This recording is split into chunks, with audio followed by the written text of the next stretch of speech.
Yo, wagwan. It's your humble host, Big Truck. I'm currently live on Rumble, Facebook Live, and also YouTube. We're going to talk about some things.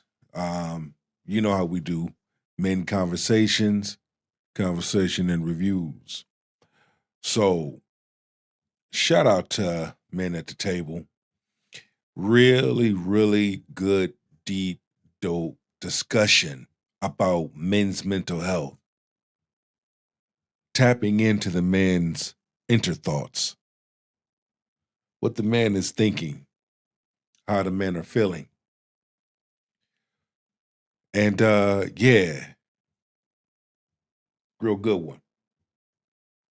So grab your shoulder pads and your helmet. Let's get this work. Hustle and motivate. They got some things to say.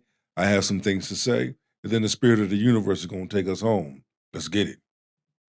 Y'all, this is the Black Love Men's Roundtable. My name is Belief, and I want the gentlemen at the table to introduce themselves. Kariga, why don't you go ahead and start? Peace, good people. I'm Kariga Bailey, angel father, author, Black Love practitioner. I don't know how I'm supposed to follow it. Marcus Tanksley, y'all know me as Marcus on the gram or Tank. I'm a father, a husband, social media influencer. What's up, y'all? My name is Lawrence Robinson. I'm an actor, father. Yeah. What's up, guys? My name is Anthony Clark. I'm a certified life and love coach and an author. Yeah, so today we're going to be discussing mental health, physical health, and I just want you guys to tell me, and anybody can start, I want you to tell me when you recognized that you needed help, right? You were at your lowest, and I want you to tell me maybe who is the one that helped you recognize that. Now, this is a very good way to start this topic.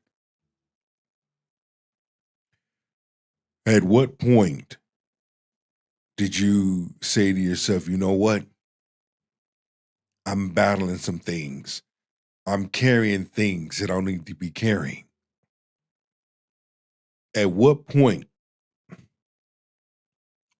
would you say that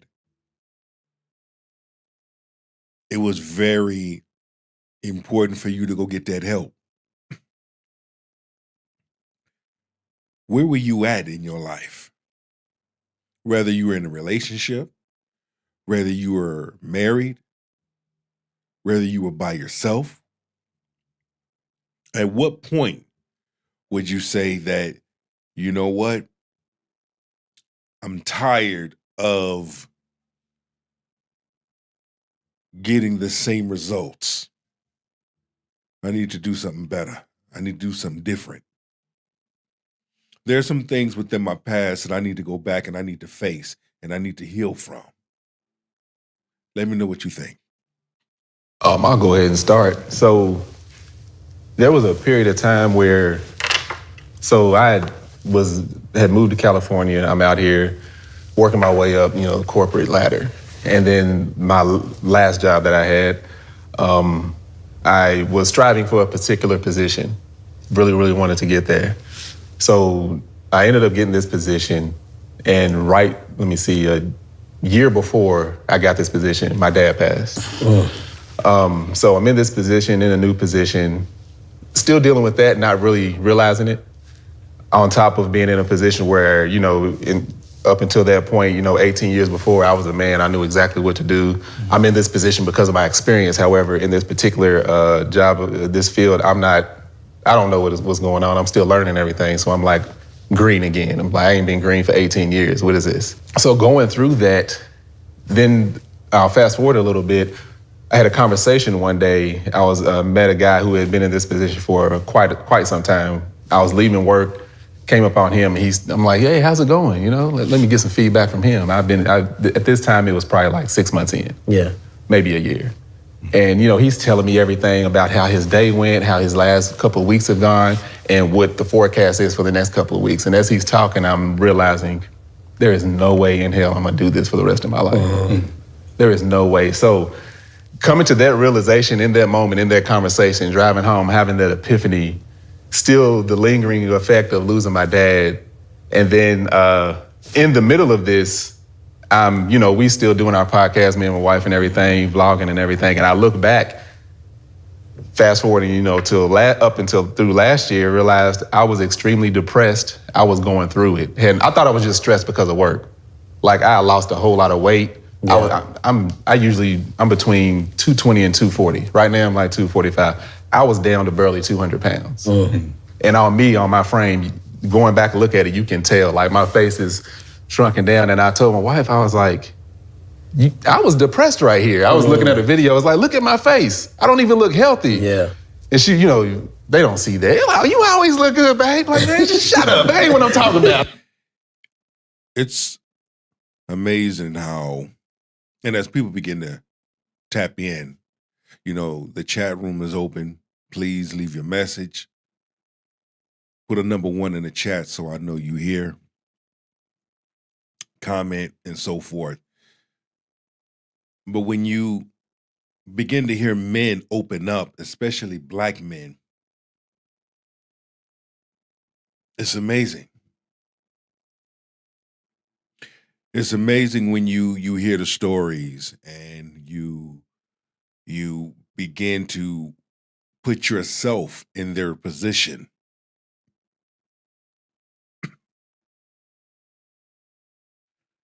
And when you begin to have your time of reflection, say, man, I can identify with that. I went through that exact same thing. And as the individual is sharing, also the individual is sharing how they overcame what they went through and who was by their side to help them through it. See, for every strong, good man needs a strong, good woman. Hands down. But when we look at how individuals move in this generation, it's sad. Because you have animals that show their love for each other more than humans do. But when you have Black men that sit at the table, you got 5 kings sitting at the table, sharing. This is what the other side doesn't want. They don't want to see strong Black men doing this. Because when you see this, and then you have more men that begin to do this very exact same thing, it becomes a powerful situation.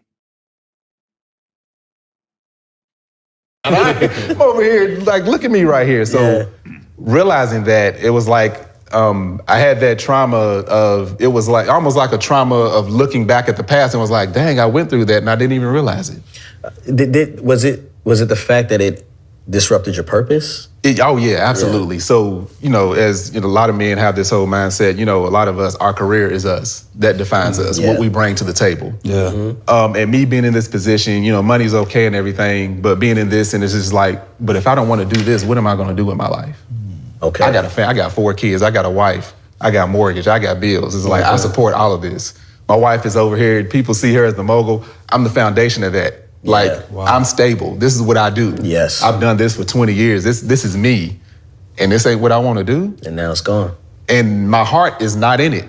So that's when, it's gone. Like, the thrill was gone. And I was just like, what?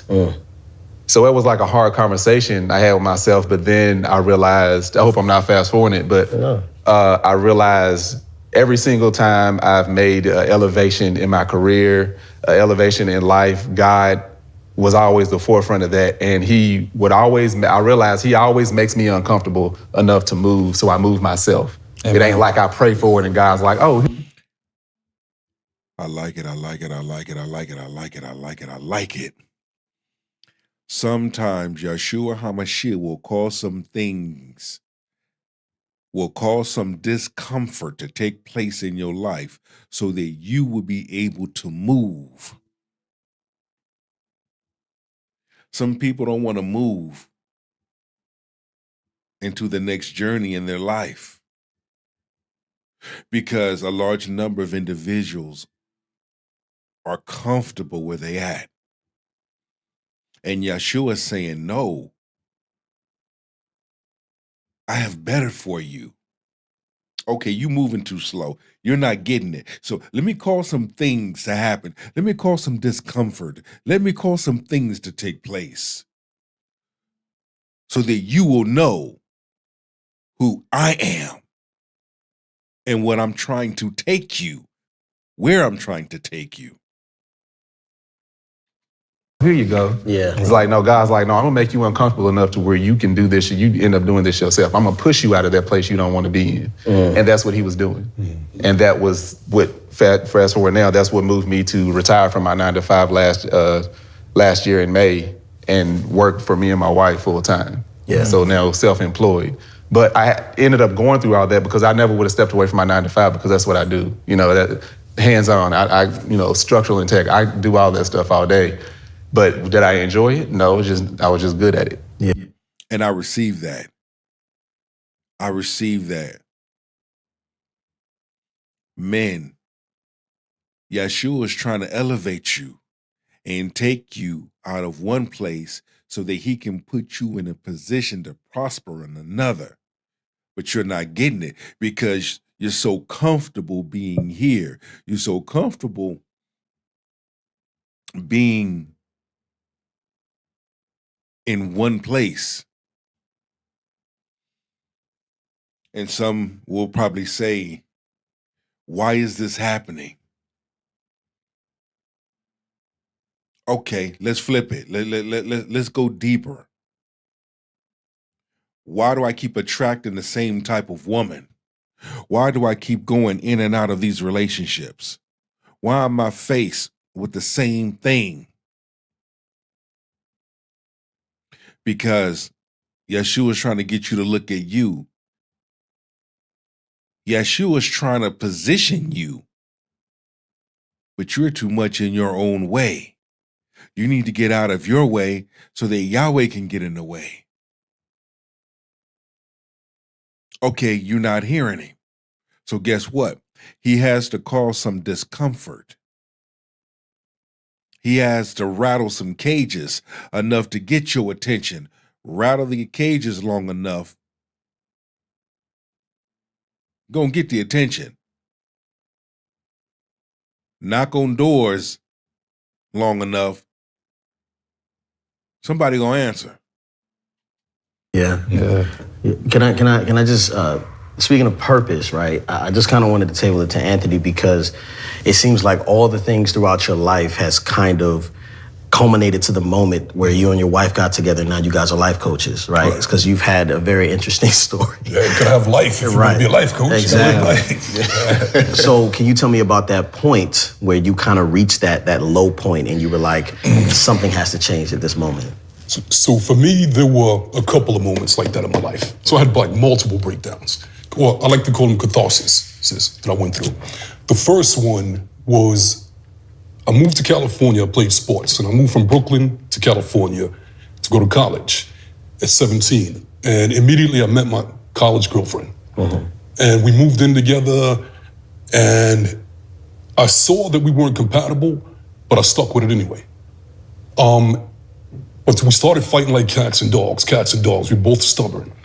And so we broke up. We were doing the X-sex, make up, break up. And she said she was pregnant with twin boys. At the time, I had an opportunity to play pro basketball in Peru and pro baseball with the Brewers, AA baseball.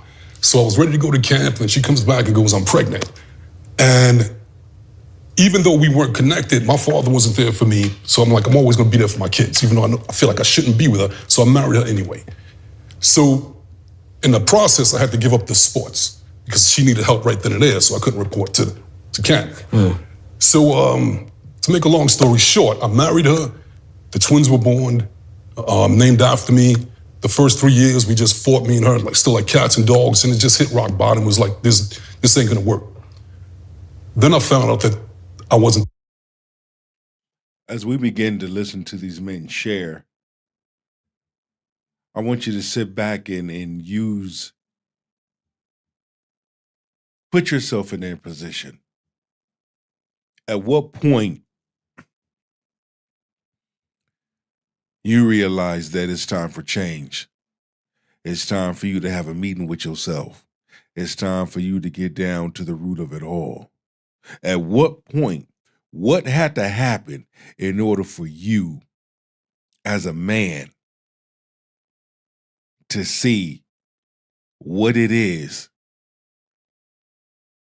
that Yeshua is trying to say to you, or where he wants to take you?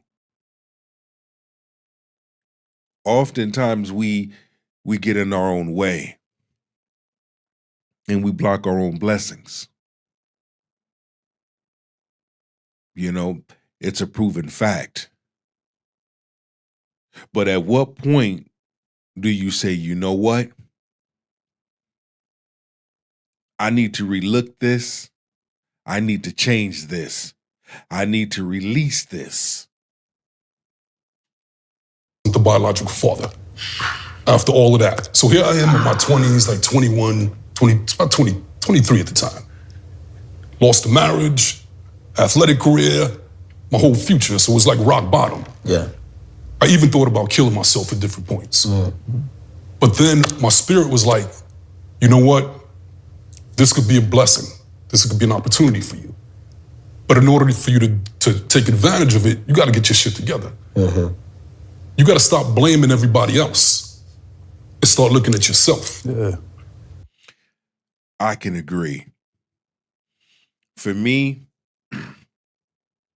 2019, when I was going through a divorce, my divorce, it was rough. So much was going on. My emotions, my thoughts, everything was everywhere. But it wasn't until I heard his voice. I'm gonna tell you, and I've shared my testimony. Go back to my videos, Run Tell That Part 1, 2, and 3. But I heard his voice. See, I was at a low point. Okay?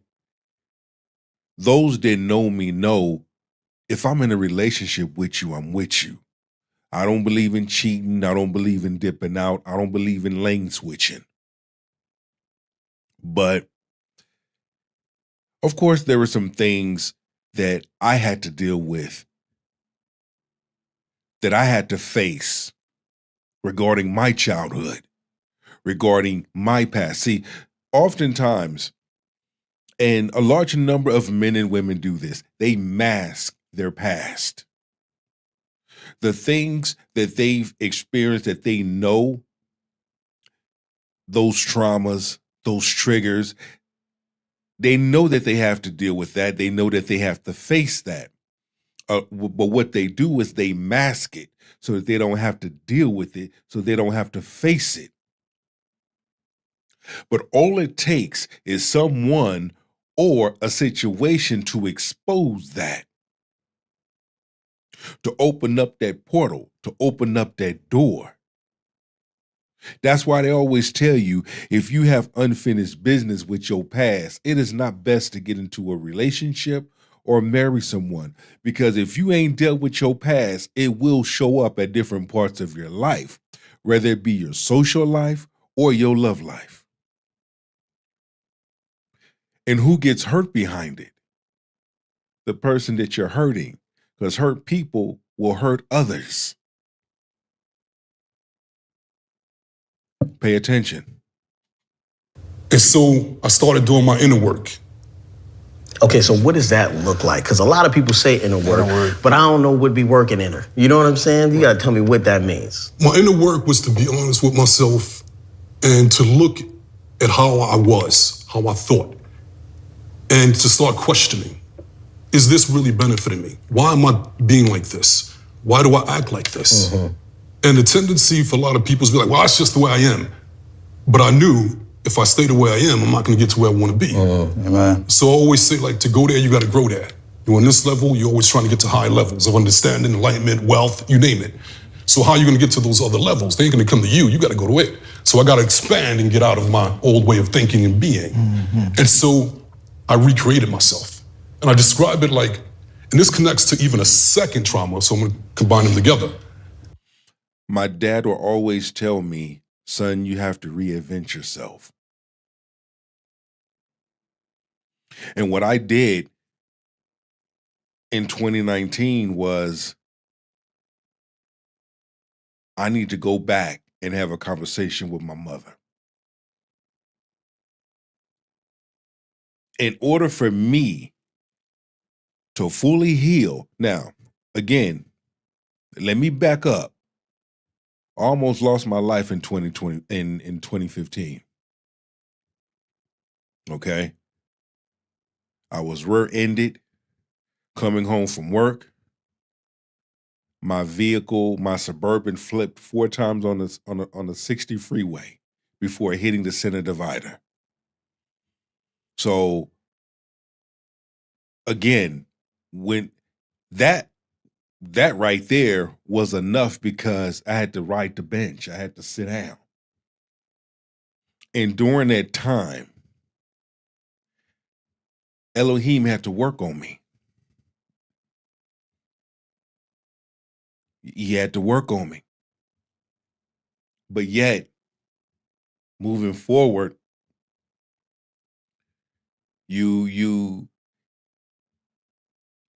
Elohim will start the work. He will start the process. But he would also show you, here's other areas where you need work at. Here's other areas that we need to examine. However, when we talk about doing the work, doing self-work, working on yourself, it is a process. But you have to be willing to forego the process and stick with it.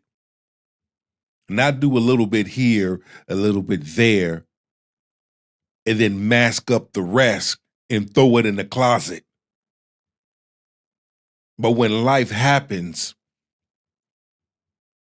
or when Elohim throws a monkey wrench in your mix, now you want to flip out and get all emotional, twisted, and so forth, and carry on. No, that's not the way to go. But I knew, like the brother was saying, I knew that I had to do this. And it was something that had to be done, and it was done. You're talking about almost 20 years. Haven't seen nor spoken to my mother. But here we go, 2019, when all hell is breaking loose, going through a divorce, homeless, emotional, mentally broken. I mean, going through all of these things, getting hit at once, 2 mild heart attacks.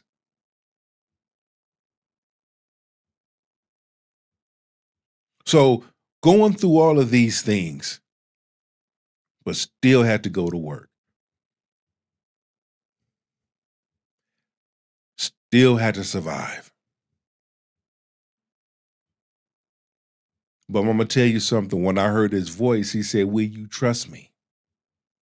Because my trust with Elohim was lukewarm. I mean, I'm a man, so I ain't gonna lie. Might as well kick it. Might as well tell the truth. Be real with it. My trust in Elohim was lukewarm. It's not good enough. But he also said, you trust me. I'm gonna put such a word in you that when this new you show up, people ain't gonna know who you are. Here I am. I made amends with my mother. I keep her in my prayers. We speak when we can. We pray together when we can. We don't never revisit that day because what's said and done is said and done. We move forward. But see, I had to trust. I had to trust Elohim. I had to trust him. And I'm so glad that on that day, I made an executive decision to trust Elohim. I didn't know what to expect. All I knew is when I heard his voice, I didn't have much time to make a decision. I had to make a decision quick. I went into the Department of Corrections as a state correction officer, and I was involved in a shooting. And after that shooting, I experienced post-traumatic stress. So now it goes back to the inner work. How am I gonna get out of this? The same way with the marriage, with that, now the shooting. So I compare it to a pantry cabinet. And everything in that pantry cabinet has been there throughout my entire life, the salt, the shaking. These are all my beliefs, all the things I was programmed to be and this and that. But it wasn't working for me. But I didn't really realize it. Then one day there's this traumatic event, the marriage, the divorce, the shooting, where there's an earthquake and everything gets knocked over. And so that's the breakdown. Now you lose your identity. Who am I? Like you, it forced me. That catharsis, the system breaks down when it takes too much pressure. Eventually it's gonna break down. But it breaks down to give you an opportunity to rebuild it back even better. I agree. I totally agree. And when something said, I was watching these different podcast shows, I was watching these different content creators and taking in and listening to the message that they were delivering. Said, how can I get this word out? Because my process, don't get me wrong, I stuck with the process. Got counseling. I was being counseled by 4 different people. We're talking about from a male's perspective and a female's perspective. It's almost like Elohim knew who to send. So I'm going to send this person to you. This is what this person's going to say to you. I'm going to send that person to you. This is what that person's going to say to you. I'm going to send this person to you. And this person's going to give you directive orders. I'm going to send that person to you. And that person's going to share. So I'm going to send different people to you. But they're all going to play their part on how this new you, I had to break you down. Now I'm going to rebuild you. But you're going to be better. You're going to do better. You're going to use wisdom. And I'm going to tell you, when Elohim began to do that and revealed to me things, then I began to trust him even more. Because as a man, I was able to look at myself. As a man, I was able to say, okay, I need to make this right so that the next relationship that I get into, it will be healthy. I will choose better. I will use wisdom. I will know who to choose and who not to choose. I will know who to date and who not to date. My whole behavior changed. My whole thought process changed. So I can agree with this brother. And that's why I started a podcast show called The King's Table, reminding men, know who you are and whose you are in the season of your life. You are a king, you are a Hebrew. You better recognize it and you better receive it and walk in it. Stop walking in ways and selling your soul to the things of this world, because the things of this world have no value, but your relationship with Yeshua HaMashiach has greater value. You see? And starting the King's Table, we had what, 92, 93,000 subscribers already. Got people sending me emails and comments saying, man, powerful message. You'll never know who's going to be impacted by your story. We all got a story to tell. Who's man enough, woman enough to sit back and listen? So with my catharsis, it was like, okay, what most people try to do is to go back to what they were. So let me put the stuff back in here, but you're gonna get the same life again. So I was like, you know what? No, this is a great opportunity. I have the opportunity now to create the life I wanna live. I wanna be who I wanna be, not because of what other people expect of me. I'm gonna be my true self. I'm going to spirit within. Yeah. To that connection, because that's the internal guidance system where everything you need, all the answers, it's gonna come from there. God, whatever name you wanna call it. So most people trying to get it out there, it's not out there. There's nothing out there for you out there. It's in here. So if you don't go within, you will go without. Guarantee you. I like that. So what I started doing was I started putting this pantry back. I wasn't trying to recreate the same one. I wanted to create a pantry that I loved, a pantry that I was proud of. And so I'm putting stuff back like, what is this? Dude, this shit's good. I don't need that. Let me throw it out of the way. What is this? This is, I don't need that. What do I want there? I want this there. I want that there. So when I was done, I rebuilt this amazing pantry cabinet, an amazing life that I loved. And so the marriage and that, I did the same thing with each situation. And I came back better and stronger. Yeah. That's amazing. You want to add, Lawrence? I mean, I ain't gonna never look at a pantry ever the same again. I'm just looking at the seasonings like, You ain't got no sage in here. which one is from Philly? Which seasoning is from New York? He's in the Old Bay at. I'm just looking at all my seasonings, looking at all, like, naming all the trauma. Turmeric, huh? Okay. One of the things I've learned, I remember having a conversation with Dr. Sabi before he passed, because him and my doctor, Michael Allen, were good friends. So that's how I was able to have a conversation with Dr. Sabi. He says, let me hip you up to an advice. He would always say, stay close to the Berry family. I said, what do you mean the Berry family? Blackberries, strawberries, raspberries, blueberries. Stay close to the berry family. I was like, okay. He said, berries do more for the body, more than anybody know. You know, the toxins, your blood, it does so much for the human body. Most don't even know. I said, when you share with a person your knowledge,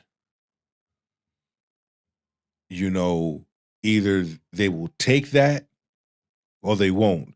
They will listen or they won't. Long as you get the message. You say, yes, sir. He said, make it a life-changing thing. And so I began to make that a life-changing thing. Every day that I wake up, I will have the best day of my life.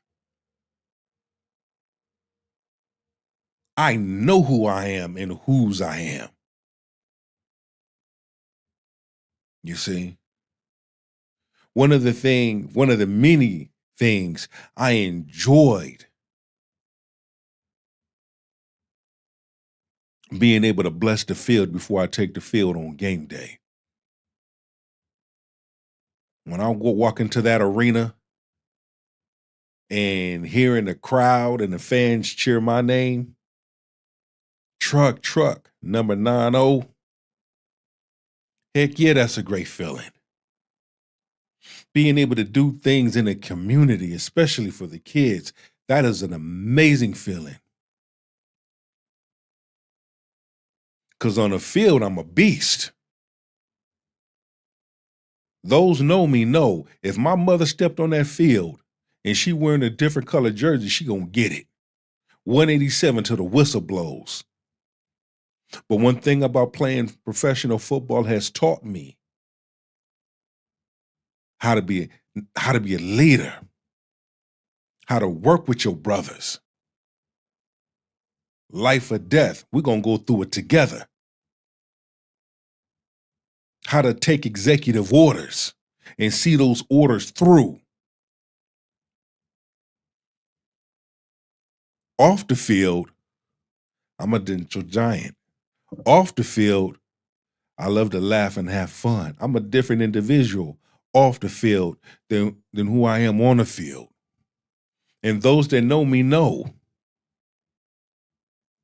But let's take that same energy. Who's willing to know? Who's willing to take the time to understand? See, most don't know what we go through as athletes. They don't know because they're not in on that inside of what we deal with on a day-to-day basis. You see? Unless one sits down and shares with you. But I'm going to tell you, when you begin to grow, when you begin to tap into you, when you begin to express, when you begin to walk through doors, that is an amazing thing. It is refreshing. It is this new you walking through new doors. It's not about a new you walking through old doors, because in order to walk through new doors, old doors had to be closed. Those old doors had to be closed. I don't even like to. Man, that was good, man. I'm triggered. I ain't gonna hold you. I'm triggered, man. Because like I'm so similar to both of you guys. It's like as far as I had to recreate myself every time I moved to a different city. You know what I'm saying? Mm-hmm. Like I'm from Philly, born and raised, but then I had to move to New York City.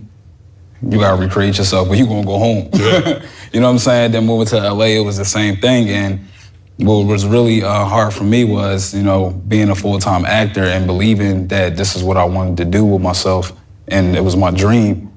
I had to 100% commit to that. And with 100% committed to acting is dealing with financial struggle. Because if you in acting class, you gonna miss work. But if you don't work, you're gonna miss acting class. So it's like, you gotta find that balance. And finding that balance is the hardest thing when it becomes being an actor. Like, it's the hardest thing because you just gotta find that, you gotta be able to figure out which is more,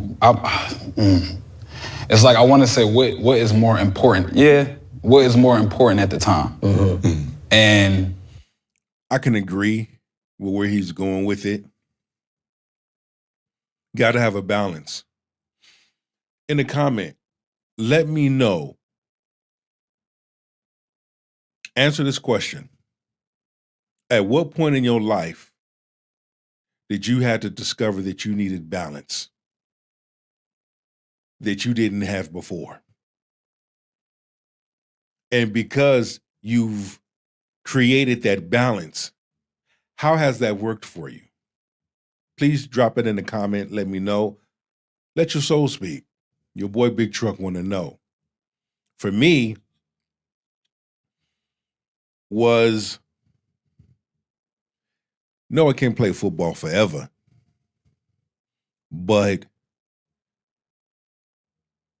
because I know so much on the inside, do I really want to continue?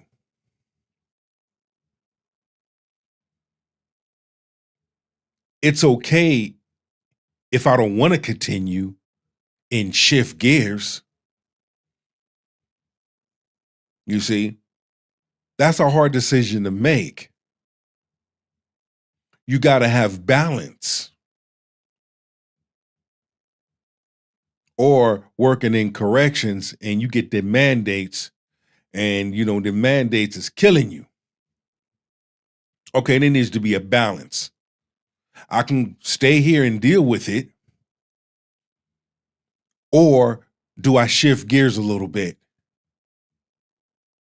So that way I can focus on my purpose. So that I can have balance. Because working in corrections is not giving me balance. See? No matter what decisions that I make, because of my spiritual relationship with the Most High, no matter where I go or what I do, all will go well with me. But at the end of the day, there needs to be a balance. You can't say you want to love life if you're always busy. Because in order for a love life to blossom and bloom, you have to spend some time together. Well, I'll be damned. Of course, she always comes to my mind. My acting coach, my big sis, Tasha Smith, she gonna come to my mind because, and when I got to LA, her being my coach, she would always say to me, you have to find a way to sustain yourself. You have to find a way. And she would always say that to me. And when you broke, it's like, I ain't trying to hear that. Yeah, like, I'm surviving. Yeah, you know what I'm saying? Then being so close to somebody like that, people think that that was a relationship that was, that I was born into. Like, no, that was, that was something that God gave me when I moved here. But that's what I was doing before I even got here. That's what I was doing in New York. I was trying to find a way to sustain myself. And I don't think I ever knew how to put a word to it. But of course she does. You know what I'm saying? So the reality is, every time when it came to recreate myself, I hit rock bottom. And hitting rock bottom is not being able to pay your rent, not being able to pay your bills. And when I hit rock bottom, I always go to God.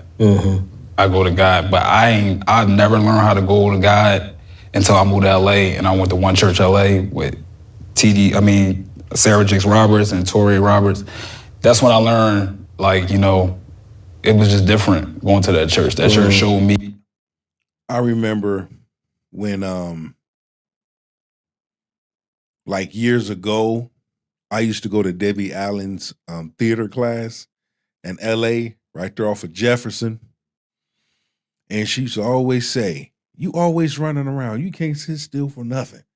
Because I was always hyper, just, energetic. But fast forward, when I was on the set of Notorious, because I'd done several, projects as a stand-in, an extra. But Notorious was the one that really opened up doors for me. And, certain individuals like, hey, I know who you are. I seen you. You play one of the bodyguards. You play one of Biggie's bodyguards in the movie. We saw like 5 seconds of you, but that 5 seconds though. But talking with Brother Jamal, and he was just like his knowledge. And then, talking with Derek Luke and just the knowledge of where they've been and just the encouragement. And that's the whole thing that I like about Men at the Table, how the brothers embrace each other and encourage each other. This is the way it's supposed to be, where men can come to the table and share. Men can come to the table and be themselves with no judgment, you see? And when you have this, my prayer is that there be more of this. There be more conversations like this. You have more men huddling up, having conversations at the table, having conversations at the water cooler, having conversations on the sideline, having conversations in the end zone, having conversations in the locker room. When people say, oh, that's the Hollywood church, call it what you want, because that church feeds me. You know what I'm saying? And that church feeds me because it's relatable. It's not judgmental. It's just like the truth of Sarah won't get up there and talk about auditions. Yeah. And she not an actress, but she know what we going through. Yeah. And yeah, man, it's just about just really going back to God.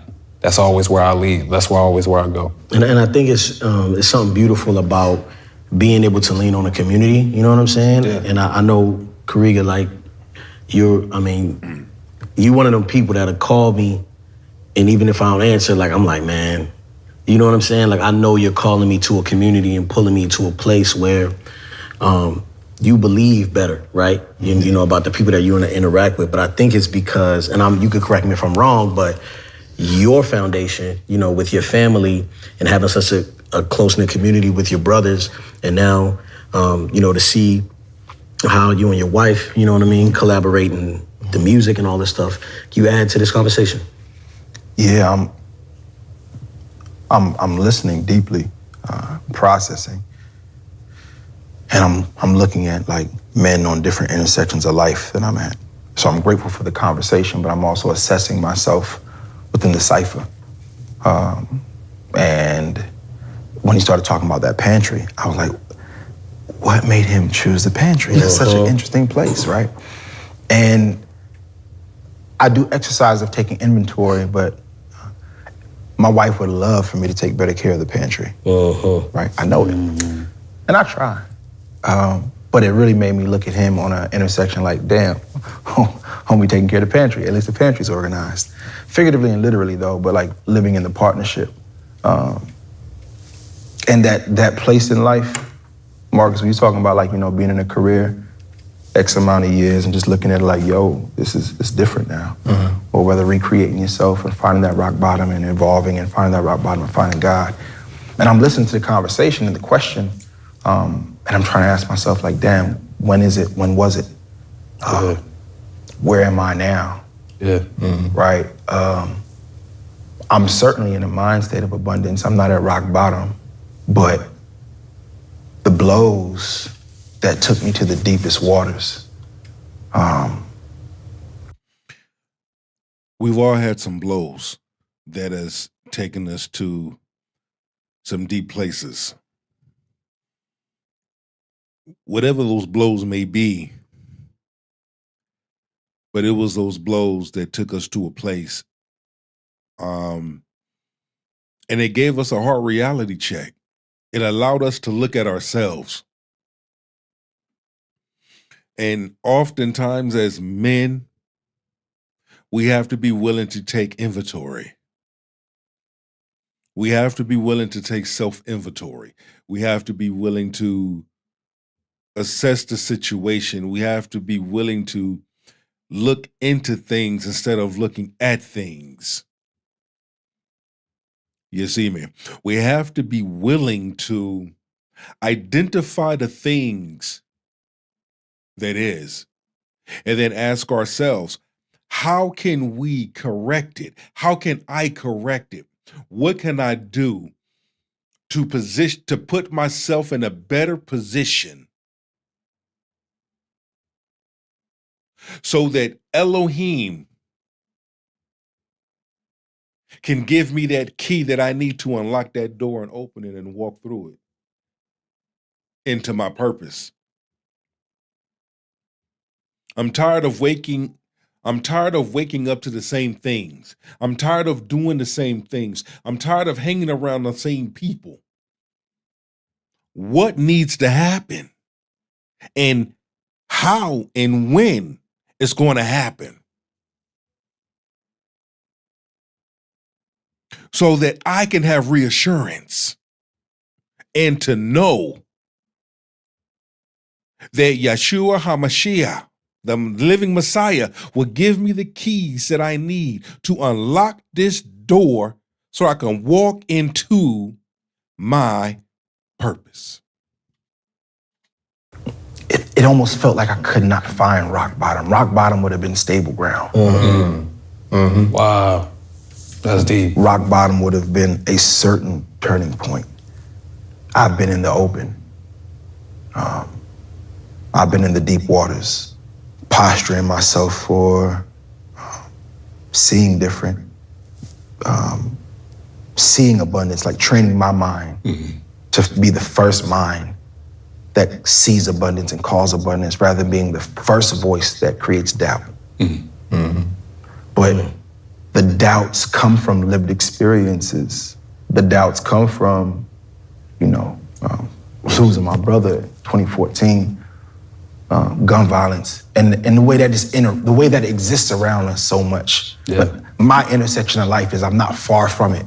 And also looking at, like, in a recent conversation, I finally was able to articulate that you can't just address me by any one situation that's happened to me. Wow. You'll have to address me or have a conversation about what has happened to me, but you also must address me as a man that's kept going. It's in my keep going. That's where you find way more about my faith, my intimacy, and really who God is in my life. Men, at what point in your life did you find your keep going? Was it at your lowest point when Elohim had to come in and start taking things away from you because you were spending time with other things instead of spending time with him? And that the only way to get your attention is to take away certain things from you. Just like, picture this.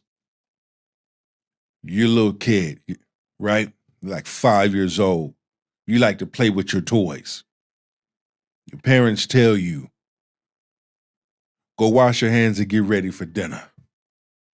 I'm gonna speak old school. Wash your hands and get ready for supper. You still in the room playing with your toys. And they had to tell you more than once, go wash your hands, it's time for supper. You're still playing with your toys. Parents had to come in that room physically and start taking your toys away from you. And you wanted to play with them toys. You was kicking, you was screaming, you was crying, you was hollering, you was carrying on, stomping your feet. And they told you, I told you, wash your hands, get ready for supper. You want to continue to play with your toys, so guess what? I'm taking the toys away from you until you learn to listen. And when you begin to listen, then I give you back your toys.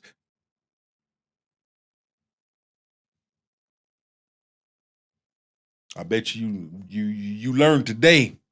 You learned that day to listen. But isn't that the same way?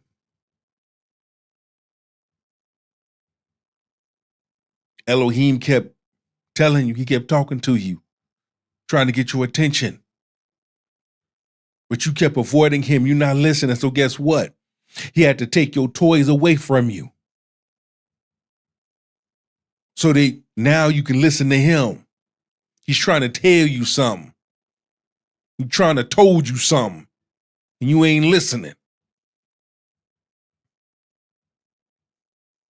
So now Elohim has to physically step in and take something from you that you enjoy playing with until you listen to him. Now, I said it as slow as possible. I know you understand where I'm coming from. It's not in my bottom moments. It's in the tenacity, the will to keep going, to keep striving. And it's not like bullish either. Sometimes it's just like this gentle, like relentless incrementalism. But I can't stay here. So when Anthony said, but I can't stay here, this is an invitation to create something new, meet myself a new way. But that does mean that perhaps everything you once was familiar with will no longer be. Who am I outside of this experience? Wow. So I think I'm asking myself that question real time, real life. And I am framing the habits of mind to tell myself, like, you can't pray with a double mind. So my mind has to be solid even when I'm praying to God. If I'm praying with doubt, I'm the double-minded person in the prayer. Amen. So I train myself to remember what is true and then submit myself in that alignment with prayer. But when it's done, whether you're in your prayer closet on your knees or just driving and talking real life, I had to situate my mind on abundance, not the losses that have happened to me, but they have happened, bro. They have happened. Yeah. Yeah, and I think the scariest part about what you're saying is that you don't want to believe that you're going to have to get used to the loss, right? And so it's constant, right? And you're like, oh, grief is something that I have to invite in, and that ultimately I don't want it to be here long, but I have to make it comfortable because I will lose again. I will continue to lose again. So this is a roommate that lives with me now that has residency in my home, you know? And not only that, as we're talking about the pantry, right? You got people coming up to you saying, I'm hungry. I need you to, whatever you got in that pantry, I need you to support me with that, whatever you got up in there. And even if you're in the middle of a rock bottom, you know, breakdown and everything's off the shelves, the skill of Black men is to create with nothing. I agree that. Create with nothing to have something. And I believe, you know, I think 3 of these brothers or 2 of these brothers have wives. And that's another major plus, is to have that good support system right there to see you through. It's not going to give up on you. Because to be a Black man, a man in general, it's a lot. It's a lot. To what it takes to be a good man, a man of good character, is not easy.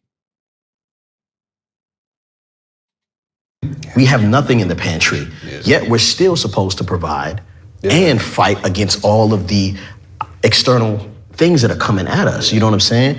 So in doing all of that, right? And then, right, nobody wants to hear about it.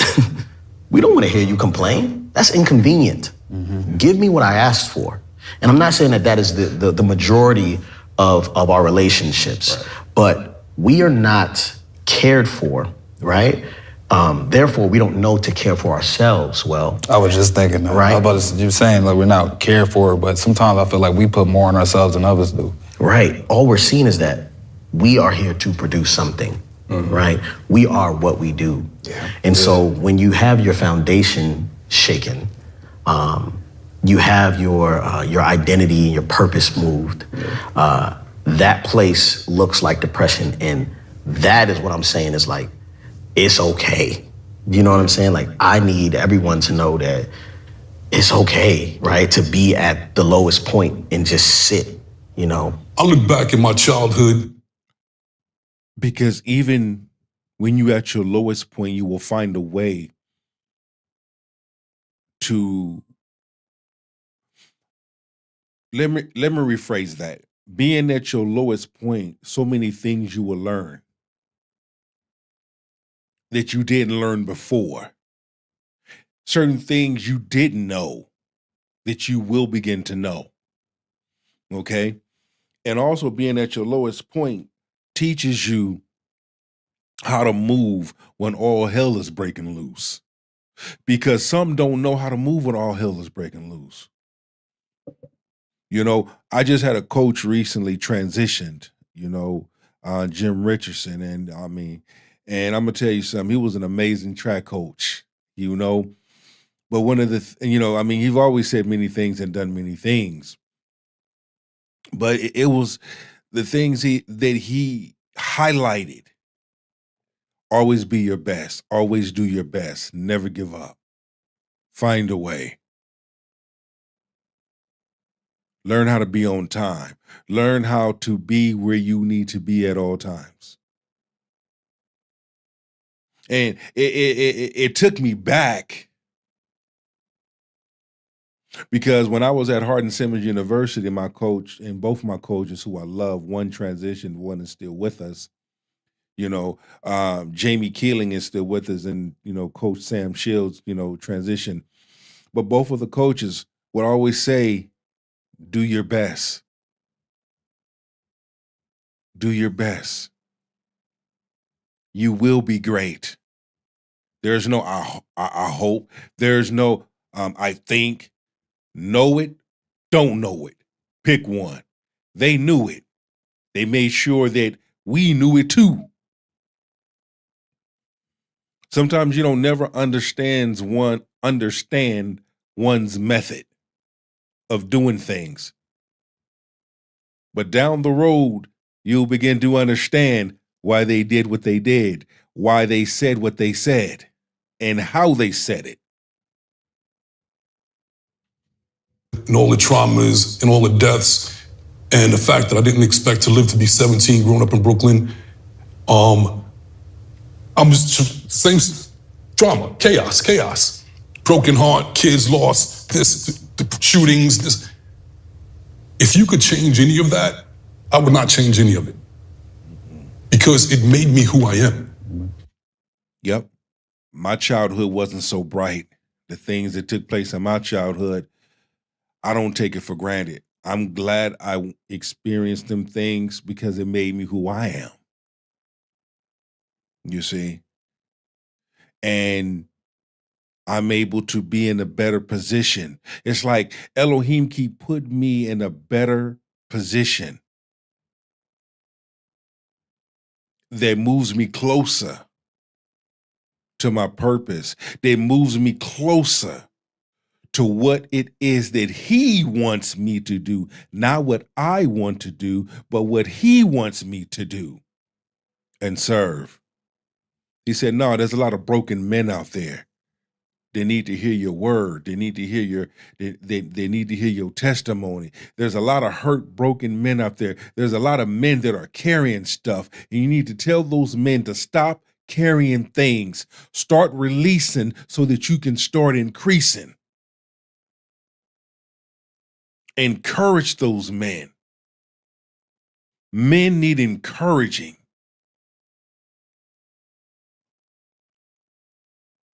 Pray for our men. You know what it's like to be in the trenches. You know what it's like to have your heart snatched right out of you and to have somebody empty the clip on it and then put it right back in you, stomp on it, and then look you dead in your face and say, you got to move on with your life. Pick your head up. Get over it. Instead of allowing you to go through your emotions, allowing you to go through that hurt, go through that, so that when you come out of it, when it's all said and done, just like football, you leave it on the field. You leave everything on the field. You leave that hurt, you leave that pain, you leave everything on that damn field. So that when you walk off that field knowing that you did your very best and you did not give up. Same thing when it comes to our personal life.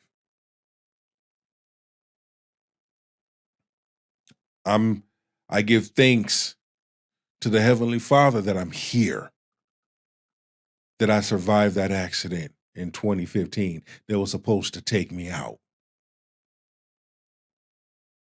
I'm glad I survived that divorce, surviving 2 mild heart attacks. I don't have hatred towards nobody. But one thing I will say in regards of all of that, it had to happen in order for Elohim to put me in position.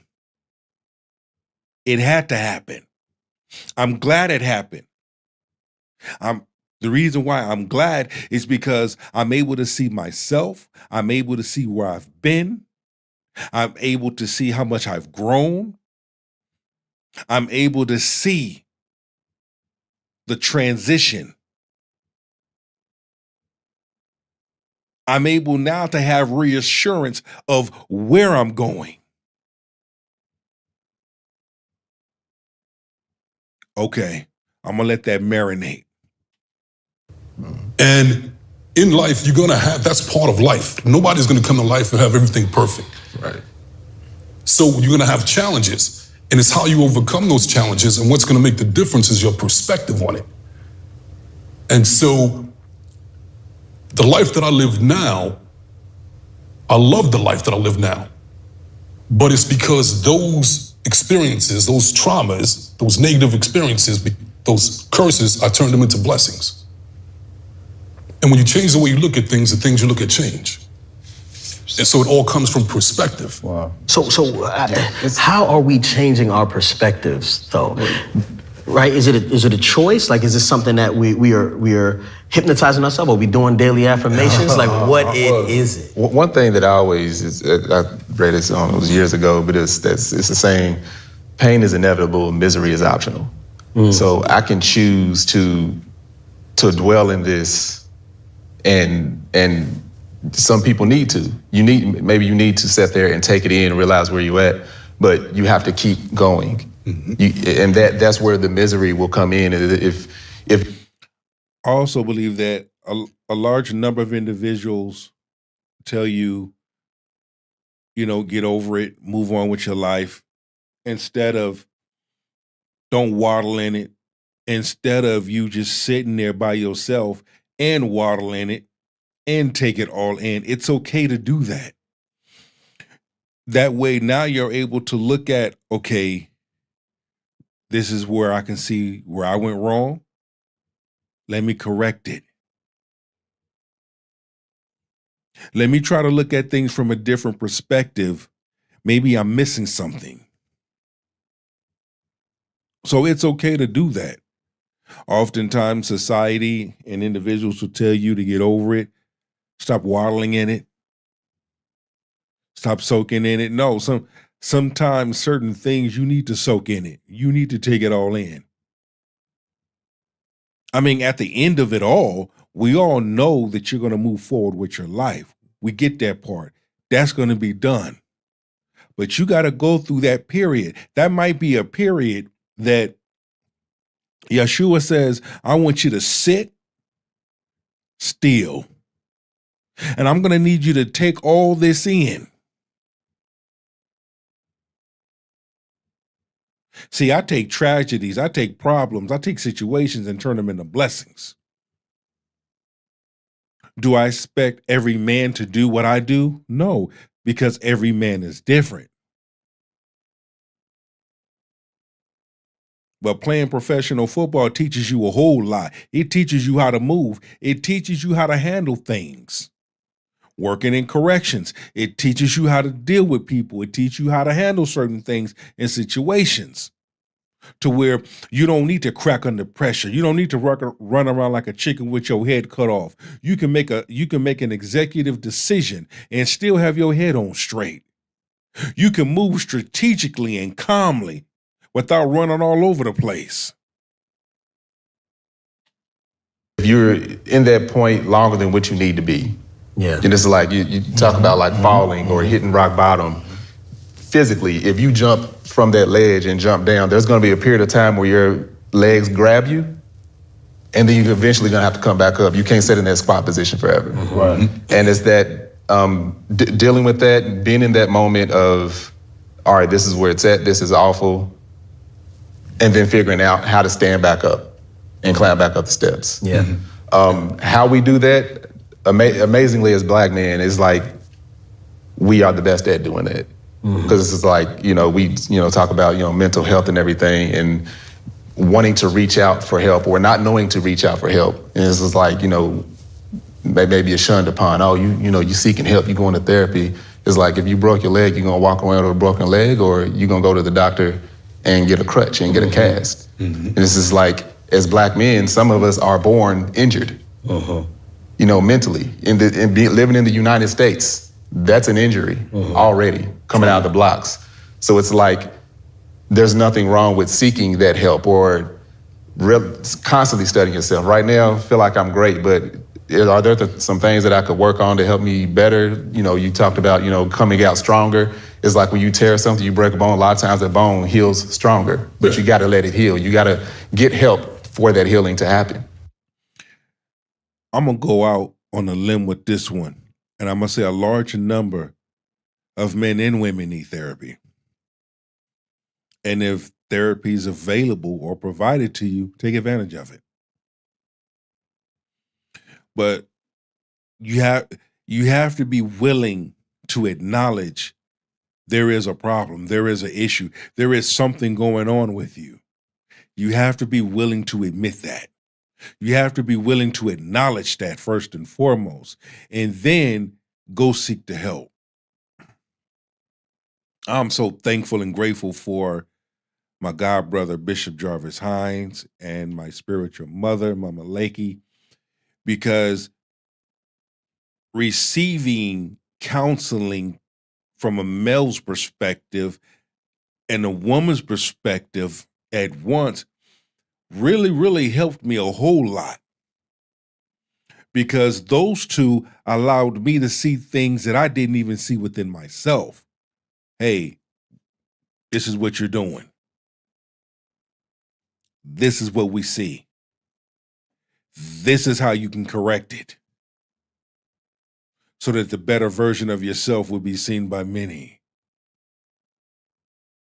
And I'm going to tell you something. After taking those advice and then really seeing everything for what it is, gave me so much peace. I'm going to tell you, I have so much peace in my life right now. Some think I'm weird. Some think I'm crazy.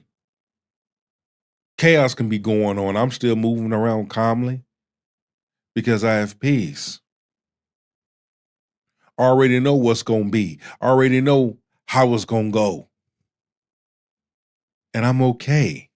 I'm good. I'm in a peaceful place. To come back stronger. That most of us who have experienced therapy have really experienced privilege, right? Because we could afford the help, right, that we need. My therapist told me, that no one is gonna need me more than I need me, right? And I didn't really understood that because I didn't really understand it because I was like, man, like everybody needs me, right? Everyone I know, like, you know what I'm saying? Like I'm trying to lift up fatherhood for the generation, right? You know what I'm saying? Like everybody need what I got, you know what I mean? And he's like, no, but you need you more, you know? And so if I know that, then I know I need, not only do I need myself, as I need him, but I also need a couple people that need me, right? A couple young men that I could be teaching just these little things of like, yo, check in with this person, man. Like, don't hold on to that too long. You're gonna have to have this conversation, right? And so that old proverb, like, each one teach one, that is a real thing that I feel like we all should be carrying, you know what I'm saying? I think that's a blessing of fatherhood, though. Right. Because, once I had my son and like seeing him grow up, it made me realize that it wasn't just about me anymore. Mm-hmm. Because we keep talking about, how to get, fix ourselves and, get rock bottom or realizing, but a lot of people, especially where I'm from, they don't think nothing is wrong. Yeah. Yeah. They don't. Yeah, I mean, you got some that come from that era. What goes on in his home stays in his home. And not everybody lives by that. Because there's something going on at home, and that person gonna tell it, that person gonna tell the right people. Because the right people need to hear. Because based on your behavior, it already gives off a bad indication that something is going on at home. Now, I'm going to let that sit. Think nothing is wrong, you know what I'm saying? And they go through their whole life not even having a clue. They think that depression is normal. Yeah. So it's like having a kid, that's when you realize, I know for me, there's like, all right, you got another responsibility that's not just yourself. And then you start realizing like, yo, I got to change these things about me in order to show him better. So I think being a black dad is just like the biggest gift that we can receive as black men. Yeah. It's like they say, a fish doesn't know he's in water until he gets out of water. Mm-hmm. So they don't know that they're in that situation because that's the norm.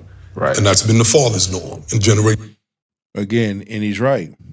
A lot of things are being what you call passed downs. Passed down from generation to generation. Growing up, this is what we saw mommy do. So therefore, it's okay to do. Growing up, we saw daddy do this, so it's okay to do. Because we had to sit back and look at who we saw doing what at that young age. That became normal. Okay, this is normal behavior. Because growing up, this is what I saw. This is what I was around. And this is another reason why it is so important that our sons and our men and women have fathers in their lives, because it goes to show, due to the behavior of a large number of men and women, you will know and tell that there was no father in the home. Then the next question would be why? Oftentimes, the mother done caused her own destruction. And generations. And it's like society in our community, they gave us this template to live by. And they said, okay, here's how you should think, act, and be in all of these situations. And if you live up to this template that we created for you, then we're gonna give you kudos, you're gonna get respect and props from the community. If you don't, then you're gonna get ridiculed and you're gonna get this. So, and if you see anybody else doing it, ridicule and diss them. So it scares us into living into this template.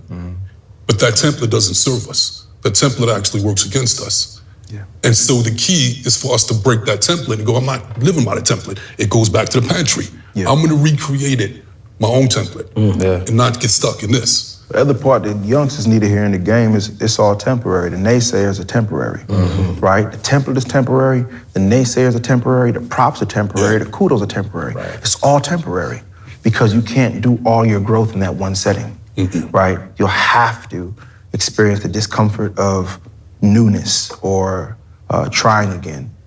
This idea though that like the hood, like nothing's wrong with it.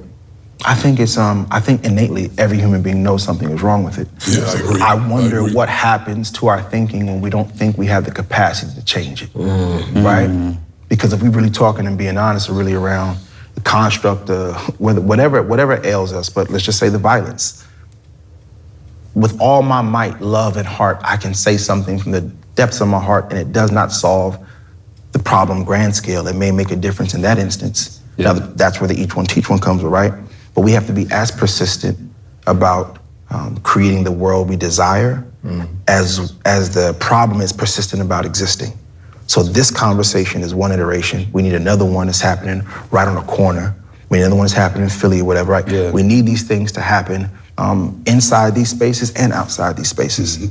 Because especially with concerning grief and that, you know, that roommate we all have. And like what I've understood deeply about grief is that like, grief is not just like a thing to get back to, but it, like say if you try to busy it away or be productive away, like you pass the time, you don't pass the grief, right? Amen. So the time is going, but the grief you must spend intimate time with. It grows you, it evolves you, and it's so uncomfortable. I know God to be in our discomfort, in our grief, in our restarts, and in the template, all of those things, they're just temporary. And that is so true. A lot of things in life is temporary. But your relationship with the Most High is forever, is internal. Men, let me know what you think. I'm so honored and privileged and humbled to have y'all join me for this discussion, Black men's mental health, and just being able to vibe, catch this Black mental vibe, and really hear men speak from their perspective by sharing their stories. We all need to feed off of that. You know, again, we all got a story to tell. How many of us are willing to listen? It's your boy Big Truck. Please don't go on ahead. Don't forget to subscribe to my channels, like, comment, and share. One love.